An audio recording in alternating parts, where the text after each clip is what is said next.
I was asked to speak something about the Guru. What is Guru in our tradition? It's an appropriate topic for Thursday, an appropriate topic for today. And so we look at this word from many different standpoints. First, the word itself has two syllables, Gu and Ru. And in the tradition, we say Gu stands for darkness. Darkness means ignorance. What kind of ignorance? We have so many different kinds of ignorances, right? But here, the ignorance is of knowing my full value and glory and knowing how wonderful I am. That is the ignorance. Because if you ask anybody, if you take a poll and ask anybody the question, who are you? The answer will come, so and so, samsari, what else, idiot, donkey, not very good enough, full of limitations. This is our everyday understanding of the word I. That is a mistake. That is not real. It's a mistake because there is self-ignorance. Self-ignorance means I don't know what I am. I don't know that I am Bhagavan. That is the vision of the Shastra, is I am Bhagavan. This is the only culture that dares to say that. Right, Jai? Sit down, please. This is the only culture that dares to say that. In any other culture, if you said that, it would be considered blasphemous. Yeah, it would be considered a heresy. Because of course Bhagavan is different. How can you claim you are Bhagavan? This is what they would say. But in our culture, we have a very sophisticated understanding of Bhagavan, which is, very essential to know in our lives so that we can relate to Bhagavan on many nuanced levels. This is what it is. And therefore, this Bhagavan as I is unknown. This, not knowing this, is called self-ignorance. And this is represented by the syllable Gu. Yeah. And the next syllable Ru, what does Ru mean? The one who removes this ignorance from my heart, the ignorance that I am Bhagavan. This, not knowing this, the one who removes that is called a Guru. And we have a sentence like this. Mukarastvandhakaro vai rukarastan nivartakaha andhakara nirodhitvat gururitya bhidhiyate. A clean shloka. Because of removing this tamas, this ignorance about my very nature, this is why it is called Guru. And what is so special about this Guru? Very special. Because that Guru gives me a new identity by redefining the very nature of myself. Takes me from the wrong definition of who I am. I am only this much. I am as good as my body. We say in Sanskrit, Dehe nashte, aham nashtaha. If the body is destroyed, I am destroyed. Dehe pushte, aham pushtaha. If the body is nourished, I am nourished. This is the mistake. The mistake is in thinking that I am as good as the body. And sometimes one gets stuck at the mind, I am as good as my thoughts. I am as good as my senses. I am as good as my job. I am as good as my house. I am as good as whatever, my family. This makes a very curtailed and a limited definition of I, which is actually not correct. It's an incorrect definition, as a result of which I have suffering. This is basically what the whole thing is.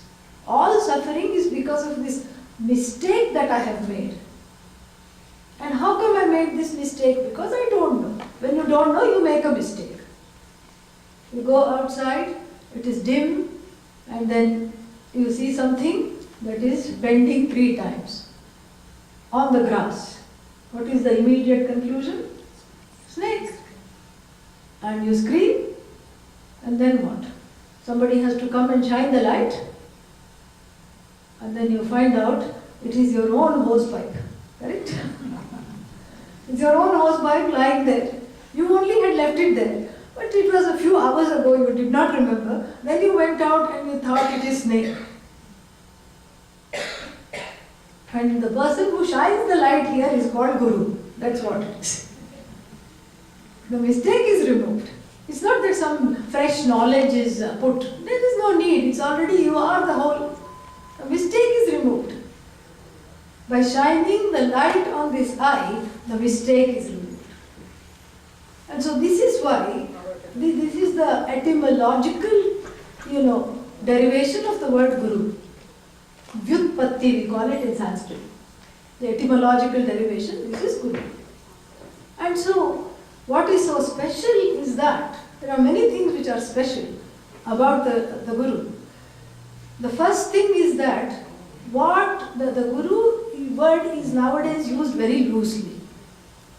One time I heard stock market Guru, music Guru, dance Guru, and then what else? So many things, hardware Guru, software Guru, techno Guru. It has become a very, it has entered the English dictionary and it has become a very loose word. Cooking Guru, correct? So like this there are so many Gurus.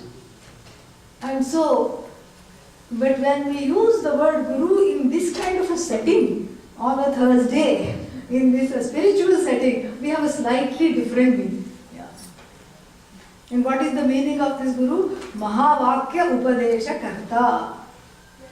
Karta, Upadesha Karta means teacher. Teacher of what?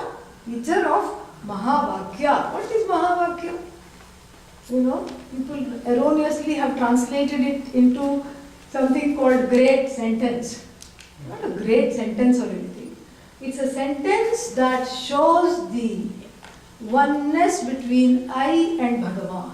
That is why it is called Mahavakya. And this occurs in all the Upanishads. It is there for us to understand. But we do not understand even after reading. We do not understand. Why do we not understand? Because when you read something, it is, first of all, the Upanishads were written down only recently. Recently means few hundred years back. Before that, it was all oral, verbal knowledge. From the mouth of the teacher to the ear of the student. Therefore, it is called Karana Parampara. If you go to India, they will still chant all the Vedas, without a book. They will remember the whole thing and they will continue to chant and keep on chanting. It's very amazing to see this. And so when this oral tradition finally is written down, and then we have someone called Max Muller who has translated it faithfully. Of course I feel independent, and of course I feel like, why do I need an interloper between myself and the Upanishad? Why can't I just go to the library or go to the bookshop, or usually it is in the airport, these books are found. Yeah. When you are just waiting to take off, this Moksha Shastra speaks, this is how it is. So you go to the airport, you are browsing, you have a little time on your hands and you see something here, something that attracts you. Nachiketa and Lord Yama, something like that. And so you start to read it. But since it's a Karana Parampara, it has to be heard from the teachers. It does not bless one to read it. It cannot bless. Because the Upanishad is a goddess of a few words. Yeah. She doesn't say much. She will just talk in like a shorthand, You know, when you read somebody's shorthand notes, you don't understand anything. So she also talks in a kind of a shorthand. And she just says a few things here and there. Very difficult to understand when you read. And not only that, there is another reason why you don't understand even if you read. Because we have to understand who is the person reading. The person is ignorant of oneself, correct? And this ignorance itself is not a problem, but in the human being, this ignorance becomes morphed into a certain kind of a wrong understanding, the mistake that I have made of myself. You know, I think I am susceptible to hurt, susceptible to guilt, susceptible to fear, susceptible to all kinds of problems. And this is what makes me come in my own way while reading anything. When I read, I don't understand. The Upanishad says, you are Bhagavan.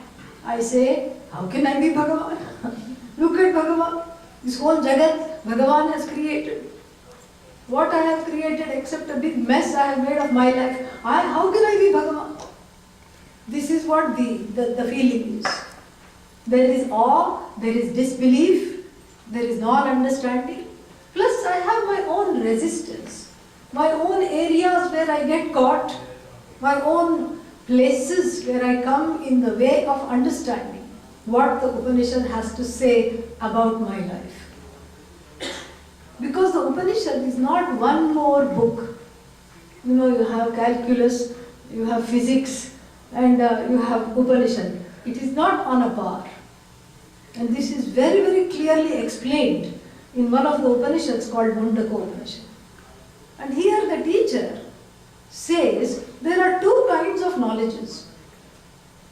You know, the knowledge of everything else, the knowledge of objects called Aparavidya, and the knowledge of the subject, namely myself, called Para. So this Para is there and Apara is there. The whole world is focused on Apara knowledge, which you can gain by reading. But the knowledge that comes out of the Upanishad is about me. It is really about me. It's not talking only about me. In fact, it is a very authentic autobiography of everyone. Yeah. But how can it be an autobiography of me and the person sitting this side and the person sitting that side? Are we all not different? How can it be an autobiography of me? Well, because the Atma is one. And this oneness is what I seek.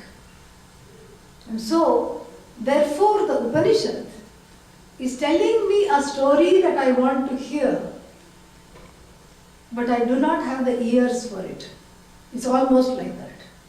Because I come in my own way and I am trying to. What is the meaning of I come in my own way? Because I have a certain way of dealing with the world.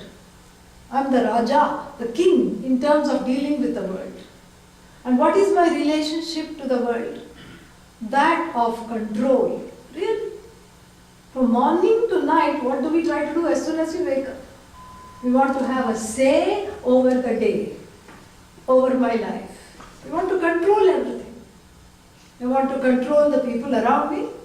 I want to control, my temperature. Nowadays it's very easy. You just go like this on the thermostat.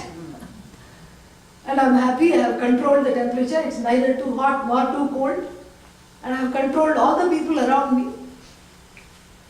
But that's not really possible. Yeah. But I don't give up trying. This is the problem. Everybody who is married knows you cannot change another person, right? Yeah. That's why it's a good idea to get married, because spiritual lessons come as a result of the marriage. Immediate spiritual lessons. Yeah. So, one time this couple came to me, they said, we are celebrating our 25th marriage anniversary. We just came to see you. I said, that's wonderful. So, what have you learned in so many years of marriage? First they said, first I asked them, how did you know each other? Oh, it was an arranged marriage, they said. But I said, even in an arranged marriage, you saw each other, right? Yes, we saw each other. So why did you agree to marry each other? She said, he looked very helpless. And I thought I'll take care of him. I said, did your assumption that he looked helpless turn out to be true? She said, not at all. He's very domineering. And then I asked him, he was sitting right there laughing. So I asked him, so what is it that, attracted you to agree to say yes to her? What is it that you agreed? No, she looked like she needed to be taken care of. She looked so confused. And I thought I will take care of her, so I agreed. I said, is she confused? Not at all. In fact, she remembers everything. What happened even in her last life, she remembers. And she doesn't let me forget either. So then I said, what is one thing you have learned after remaining married for so long? She said, we cannot change one another. We have to accept each other as we are. Otherwise, we will continue, we'll just be miserable. This is what the thing is. So, after 25 years, this lesson has come. You see? So, and then I said, so have you stopped trying to change each other? Both of them said, no. We will continue, but we will accept what is. This is what the whole thing is. When I try to control my life, I feel like I'm in charge because there are so many things that I can command. I have with me the 5 sense organs, correct? These are the means of knowledge. I can see, and then you can say, I heard it with my own ears. I see, I taste, I touch, I hear. I can pick up the sense of smell. Notice I did not say I smell. That will give a wrong meaning. Yeah. So I can pick up smells. So like this, I have what is called these means of knowledge that I can command. Plus I have buddhi. What is buddhi? Intellect, the intelligence to make inferences. To make conclusions about certain things. Right or wrong, I have this thing. I have power, I can earn money, I can spend the money how I want to, and I can go about my life. So this is my everyday existence. And I want to be independent. This is everyone's feeling. I don't want to be dependent. In fact, it is our prayer, especially when one is reaching the stage of leaving the body. Anayasena maranam, meaning what? A death without trauma, without becoming a vegetable. May I just slip out of this body. May Lord Yama be kind to me. And may he just take me without making me dependent on all the loved ones. This is my ardent prayer. This is what I want. Meaning, even at the last minute, I want to control. Yeah. I don't let go even then. I don't let go. All the time I want to be in charge, I want to be in control. This is a universal human condition. And Upanishad, what is there in the Upanishad? And so when I look at the Upanishad, I eye it with the eyes of control. This is what it is. I can learn like this. What is there? Few pages came the Upanishad. 1 or 2 pages. This is nothing. I can learn Sanskrit. And, be a master of the Upanishads. And in fact, it is a very, it's in fashion these days, in the spiritual circles, to say, I have gained the knowledge apne aap. What does apne aap mean? All by myself.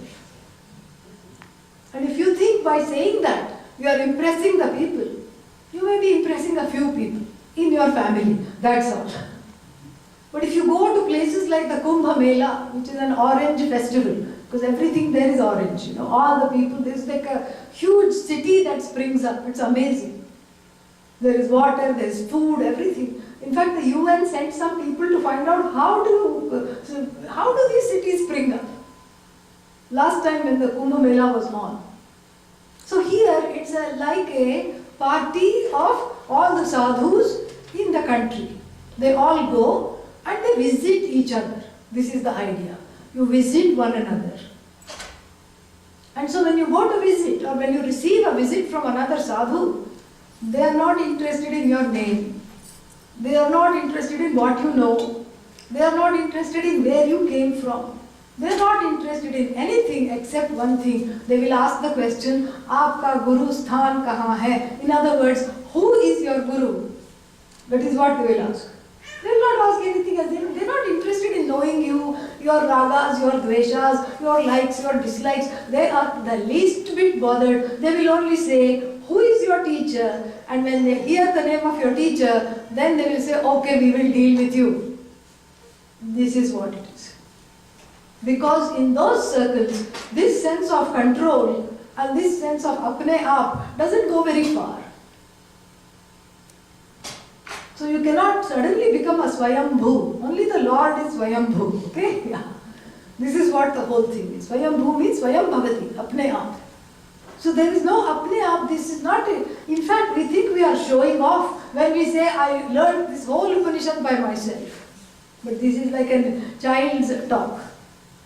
It's an immature talk to say that, because the only way to study this autobiography, my glorious story of how I am not a samsari, of how all these pains and sorrows of samsara do not touch me, how I am essentially a free person, a contented person.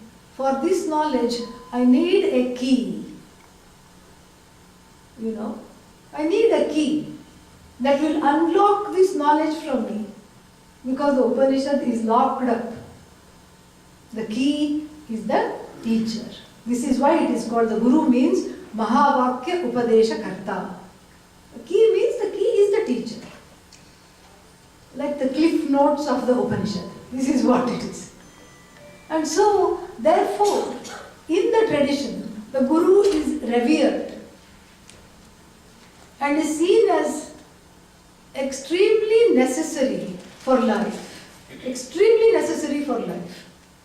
Because the assumption is that if one is a human being, this is an ancient assumption, if one is a human being, then one is wanting to look at the Upanishad and understand one's own truth. One is wanting to see this Upanishad and see what it has to say. Because that is why one has been given a human life, not for any other reason. The human life is to understand my own glory, so that I am not a victim of my own emotions, my own fears, my own tears, my own desires. So that I can be free of all of them, I am given, this opportunity to study. Because you see, the human being is in a very, very special situation. It is both a blessing and a curse. We'll take the good news first. What is the blessing? The blessing is I have this buddhi, I am aware of everything, I am not leading a programmed life, I have the free will to desire, I have the free will to do what I want. My life has meaning and purpose, and I can discover this meaning. This is the good news. What is the not so good news? The not so good news is that I am constantly hijacked by various desires and fears. This is the problem. I am hijacked by complexes. You see, the cat and dog is also in samsara. Cat is also in samsara, dog is in samsara. But the dog and the cat do not feel guilty or hurt. Neither does the donkey. If the donkey feels like kicking someone, it's going to kick. It's not going to say that, oh, sadhu is behind me, maybe I should not kick. No, it will kick. Then we have to ask the sadhu, why were you foolish enough to stand behind the donkey? We will not ask the donkey, why did you kick the sadhu? There is no papa punya, it is not culpable at all, it feels like kicking, it gives a nice kick. That's all it is. The donkey has the freedom to kick, but it does not have the freedom to not kick. The human being has both freedoms to kick and to not kick also. This is what makes the human being special. But the downside is that the donkey doesn't have any complexes. The donkey doesn't say, how come my more exotic cousin zebra has so many stripes? I don't have any stripes. I think I should paint myself black and white, to go to this party. It doesn't have that problem. However it is, as long as it is not caught, cut up and eaten, it is okay. It just goes about its life. And similarly, the cow doesn't say, I want to come to America. You will not see it looking for an interview in the American consulate. That is what it is. It is not interested in coming here. And even if, let's say, a cow is shipped here for some hybrid program or something like that, of course it will land in New Jersey, Jersey cow. And then, when it is leaving, let's say all its friends and relatives have come to say goodbye. They don't have to say to it, you are a genetic vegetarian. Your mother was vegetarian. Your father is vegetarian. Your grandmother and great-grandmother were vegetarian. Your ancestors were all vegetarian.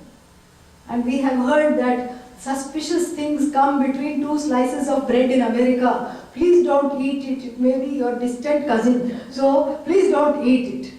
The cow doesn't have to be told. It is programmed to be a vegetarian.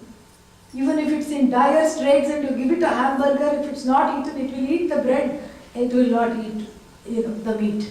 It is incapable of that. But the human being alone is capable of transgressing dharma, being governed by ragas and dveshas, being completely afraid as a result, being insecure, because one has come to the wrong conclusion about one's own self and living in fears and tears. And such a person alone is qualified to study the Upanishad. And this is seen as the ultimate goal in one's life. In fact, the only goal, really speaking. There was a wonderful dialogue between two sages, which is there in the Brihadaranyaka Upanishad, between Gargi and Yagyavalkya. Sage Yagyavalkya asks, Gargi is testing Yagyavalkya, the other way around.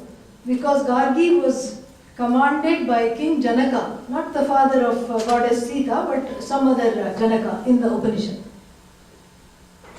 to see if he is okay to be fit into this Mahasabha of all scholars. So she is testing him. She's got a great reputation. She's known as Brahmavadini. She's a great scholar, highly erudite, very well studied. So she says, "O revered Yagyavalkya, who is the stingiest person in this universe?" Kripanaha means stingy. Who is the stingiest person in the universe? So, when we are reading this, we are thinking he will say somebody who doesn't give dhan, who doesn't do dharma, who doesn't help people, who is not compassionate, who is not accommodative. But he surprises everybody by saying that Yaha Atmanam Aviditva Asman Lokan Praiti Bhogargi Saha Kripanaha. The one without knowing oneself, the one who departs this world without knowing the truth of oneself, he or she is the stingiest person. What does that knowing oneself and stinginess have to do with one another? This is why Yagyavalkya is who he is. Stingy because he is hoarding the brain cells given only for the purpose of this knowledge, to gain this understanding. This is why, apne aap does not work here. You may be a brainiest person, the person may be a scientist, but still self-ignorance is there. And the Upanishads tell us that the self-ignorance is not dismissed until one seeks a teacher. You have to actually seek the teacher, because the teacher is not going to seek you out. This is not a college proms, high school prom, Because sometimes people have this feeling that the teacher should come and seek me out. They will say things like this, if the guru is supposed to come into my life, let them come on their own. If it's meant to happen, let it happen. It sounds very romantic, If you have the same idea towards your next meal, I will accept this as a valid reason. But one doesn't. One does everything to make sure that the next meal is there, and after that, and after that, and after that, one is over prepared for food, for work, for everything. But what? When it comes to Guru, one gets somehow complacent.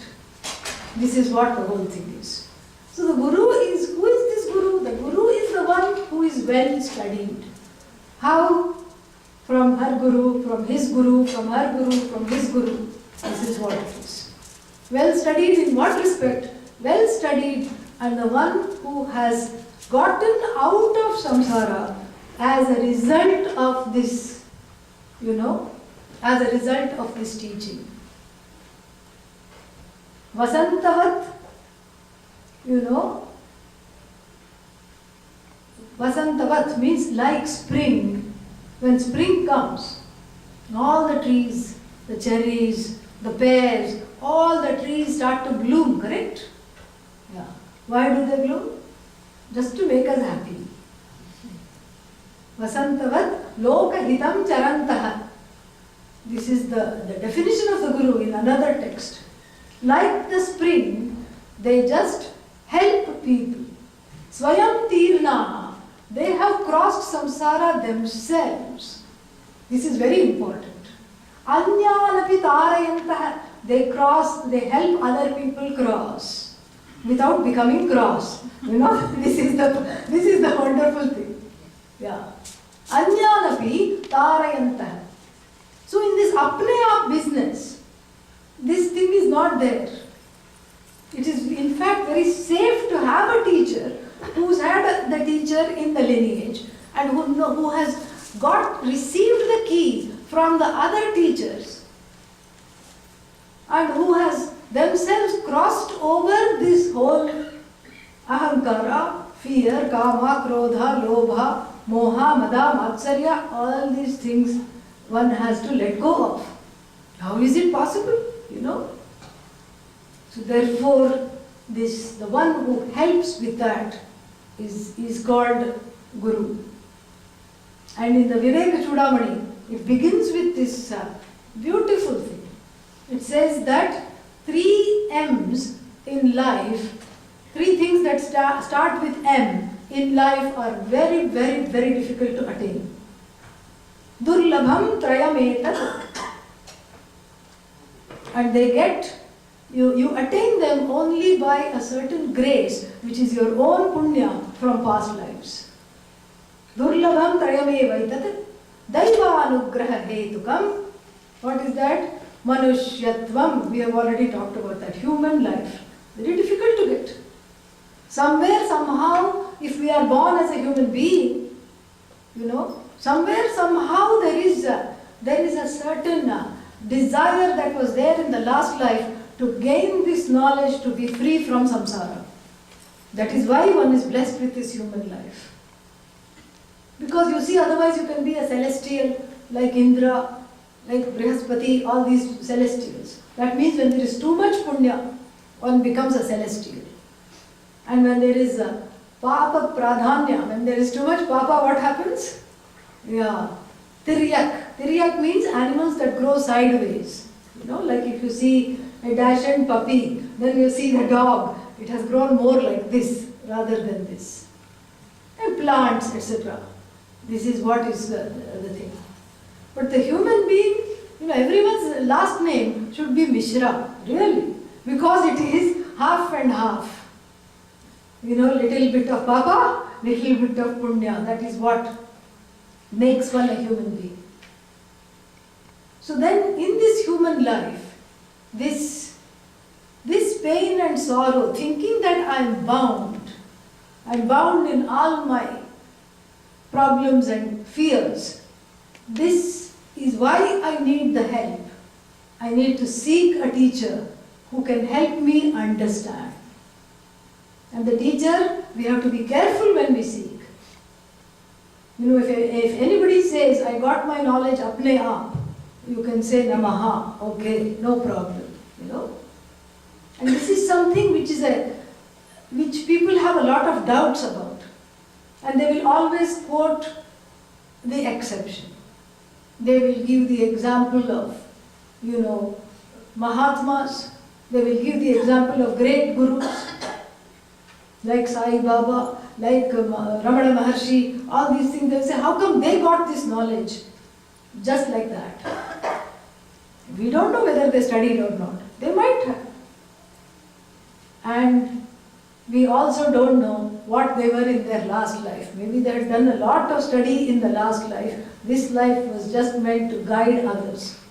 We don't know that. But it is safe to go with the rule rather than the exception. So this is why the Guru becomes a very predominant feature in one's life, according to the Shastras. Because without the teacher, I'm able to know everything that is not me, Anatma. I'm not able to know myself, Atma. So the Guru is seen as a mirror who sheds the light, a true mirror. Every other mirror that we have, in terms of people who know us, like spouse, children, friends, parents, etc. Those are also mirrors because they show you who you are. But their reflections are distorted based on their own agenda, like even the Disney mirrors. You go to Disneyland and what do you see? You suddenly see yourself like this, And then or you are all like this, curved. Or you are upside down because it's a concave mirror. So this is what is the problem with the mirrors. But the way the Guru sees you, the Guru does not see your personality. The Guru does not see the raga dveshas. The Guru does not see anything except the person that is there, and that person being non-separate from oneself. That is why the teaching works. Very, very beautiful. So it is something you have to seek out. And in every Upanishad we have some wonderful stories of this seeking. We have this wonderful story of Nachiketa who went to seek his Guru. He did not know that in the beginning. He thought his parents were just sending him, so he just went there. And having gone there, he now understood that this is the only question to ask of the teacher. Anyatra dharmat, anyatra adharmat, anyatra asmat kritat akritat, anyatra bhutat cha bhavyat cha, yat tat pashyasi tad vada. Please tell me that which is beyond all dualities. Please tell me that which is something that I really need to know. Please tell me the story of myself. Please show me the truth of how you see me. This is what the whole thing is. And so, the Guru is needed to dispel this self-ignorance.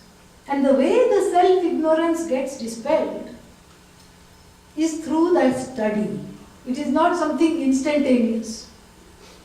Self-knowledge or moksha that we think, or enlightenment, whatever you want to call it, is not some kind of an instantaneous something that happens. Rather, it's a growing clarity as one knows more and more about the truth of oneself. As the desires that are bothering one keep dropping. This is what the whole thing is. And so, if the Guru is here to teach, and if the Guru is teaching, sometimes the question comes, why are not everyone already what is that? Gaining this self-knowledge. Why is it the whole world enlightened? Because there are so many gurus. Every block there is a guru. You know, so many times people say that. If you go to places like Haridwar and Rishikesh, half the town is wearing orange. Yeah. Half the town is wearing orange. And once I went in Rishikesh, I went to buy some aspirin. And even the pharmacy was run by sadhus. Everybody was in orange. So, like this, one wonders, how come this self-ignorance does not go, in spite of having Guru in the life, why am I behaving in the same way like I behaved before the Guru came into the life? You know?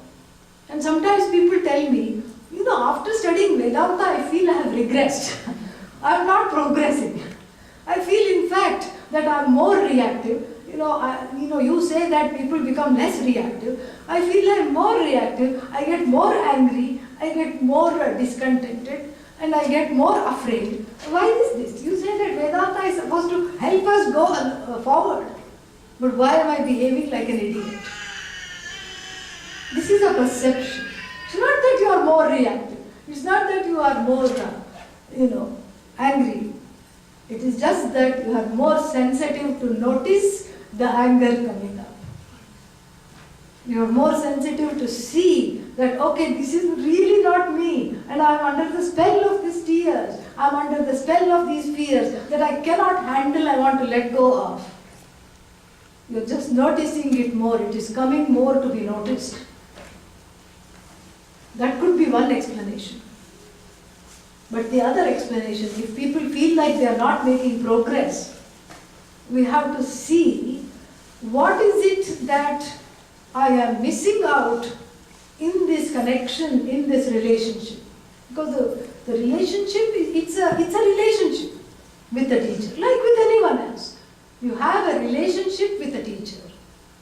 So what are the parameters of this relationship I have to see to understand the reason why I'm not benefiting as much as I think I should. This is, sometimes people say this. So the language of this relationship is described by one word which I want to dwell on a little bit. And that happens to be one of the things that Sai Baba talked about at great lengths. It is called Shraddha. Shraddha. And this is very much from the Upanishad, the word Shraddha. Of course, like many Sanskrit words, this also does not have a English translation. But we can temporarily translate it as a certain kind of reverential belief pending understanding. A faith pending understanding. Because in our tradition we don't have blind faith. You don't have blind faith. You have to believe. What? There is God. Okay? Where is this God? In heaven. Why is God in heaven? Don't ask questions. Just believe. This is not our tradition. Our tradition, Bhagavan, is a matter for understanding it as the truth of myself. It is not a matter for belief. And so therefore, for this understanding, I have to let go of certain other things that are there in my heart. My fears and my doubts. I have to set them aside and I have to cultivate something called Shraddha. And this is what is the language of the relationship between a teacher and the one that considers oneself a student of that teacher, a student of that teaching. So Shraddha means really trust. This is why people don't want to have gurus. It's hard to trust one's own self. It's hard to trust one's own family members. And suddenly this guru who has come, you have to trust this guru. How do you know that this guru has my hitam, my benefit? What if the guru says jump in the well? Do I have to go and jump in the well? And this trust will not come. This is the problem. And the trust doesn't come because by the time one is an adult, one is a jaded, faded samsari. Yeah. Why jaded? Because one has been burnt many times, one has been hurt many times. And the Guru always represents an authority figure. And if I have not reconciled my relationship to the authority figures in my life, who are they? The primary authority figures. Parents. Yeah. Let's say father was strict. And then when you see somebody called Guru, oh my God, very scary. Don't want. You know? Mother was strict, father was strict, something like that. So then there is a lot of fear around this whole understanding of Guru, because one doesn't want to be in a position, one doesn't want to have somebody in a position of authority and then be disappointed like one was when one was 3, 4, 5, whatever it is. Because that's how everyone starts off. Everyone starts off from a place of total Shraddha, trust towards the parents. And then what happens? The mother drops the baby while bringing it down the stairs. Finished? Shraddha goes. You know? When the child sees a cockroach and runs and catches hold of the father, and father jumps on the dining table, leaving the child right there. Shraddha goes. Mother inconsistent, father unavailable, Shraddha goes, the trust goes. That total trust is not healthy, but that is what the child does, because the child doesn't have an option. The child is utterly helpless. Whoever takes care of it, it has to allow itself to be taken care of. Shraddha goes. The trust goes, the trust keeps eroding, and we keep meeting people in life who help us with, non-trust, more non-trust.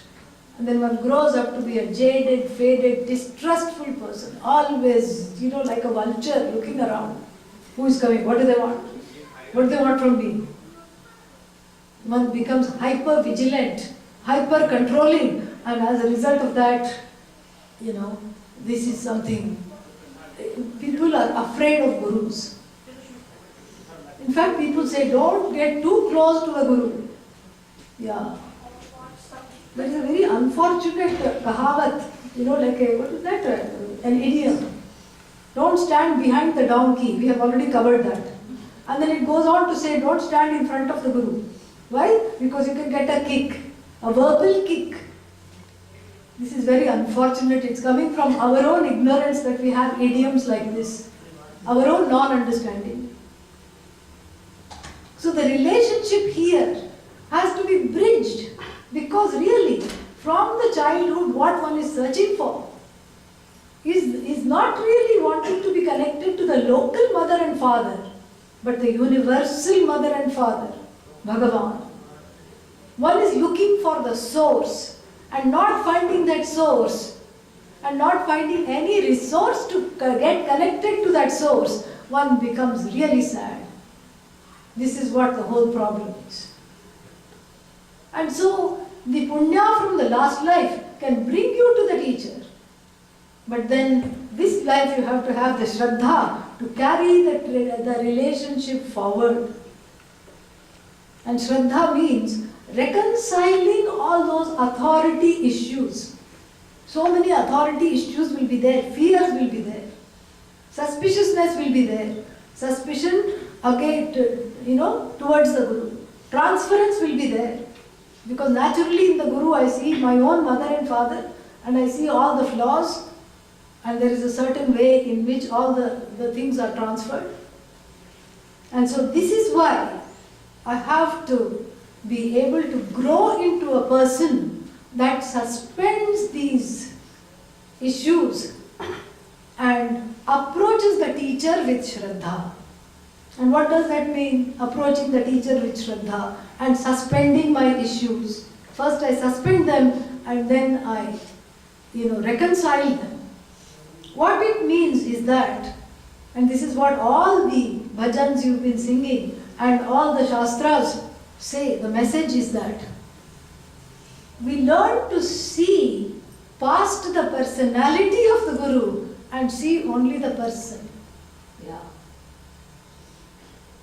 Does the guru have a personality? Sure. And of course, the initial desire is to connect to the personality.